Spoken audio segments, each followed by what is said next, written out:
नौकरी के चक्कर में बड़का भाई शादी करत नइखे, तबले छोटको भाई के उम्र शादी खातिर हो जाता तो छोटका भाई बड़का भाई से का कहता।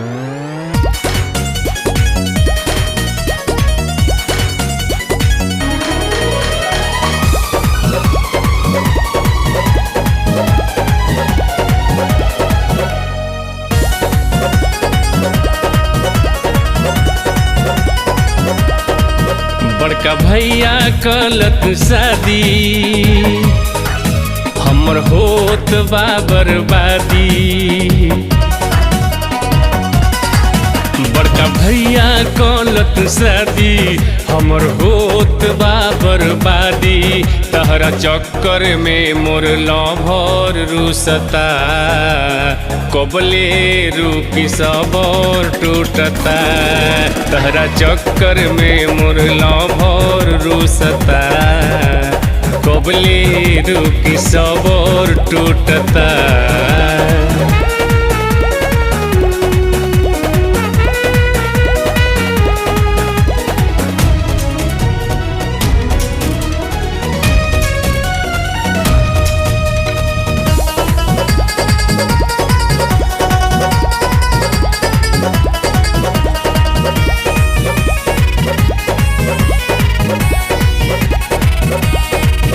तू कईल पढ़ाई नौकरी लाग नहीं पाई, तोहरा चलते भैया कुंवारे हम रह जाई। तू कईल पढ़ाई नौकरी लाग नहीं पाई, तोहरा चलते भैया कुंवारे हम रह जाई। बड़का भैया कलत शादी हमर होत बा बर्बादी। बड़का भैया कलत शादी हमर होत बा बर्बादी। तोहरा चक्कर में मोर लभर रुसता, कबले रुकी सबर टूटता। तहरा चक्कर में मोर लभर रुसता, कबले रुकी सबर टूटता।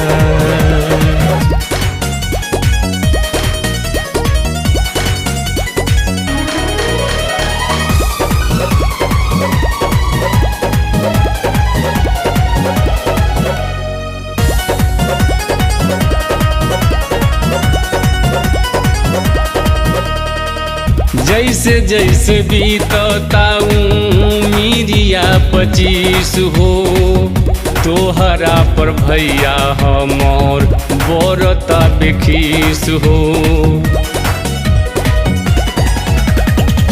जैसे जैसे बीतता उमिरिया 25 हो, तोहरा पर भैया हमर बरता बेखीस। बड़का भैया कलत शादी हमर होत बा बर्बादी। बड़का भैया कलत शादी हमर होत बा बर्बादी। तहरा चक्कर में मोर लभर रुसता, कबले रुकी सबर टूटता।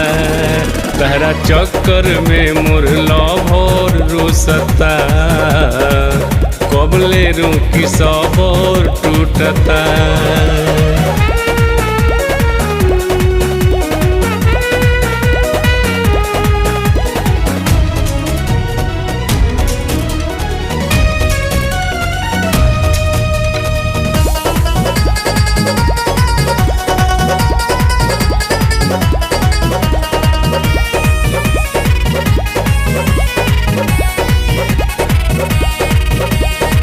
लक्ष्मण के बाटे मजबूरी सहब नाही दूरी।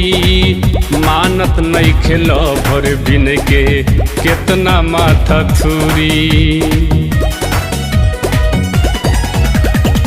लक्ष्मण के बाटे मजबूरी सहब नाही दूरी।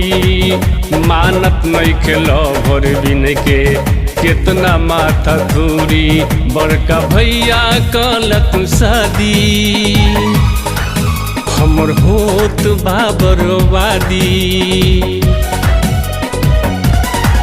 बड़का भैया कलत शादी हमर होत बर्बादी। तोहरा चक्कर में मोर लभर रुसता कबले रूपी सबर टूटता। तोहरा चक्कर में मोर लभर रुसता कबले रूपी सबर टूटता।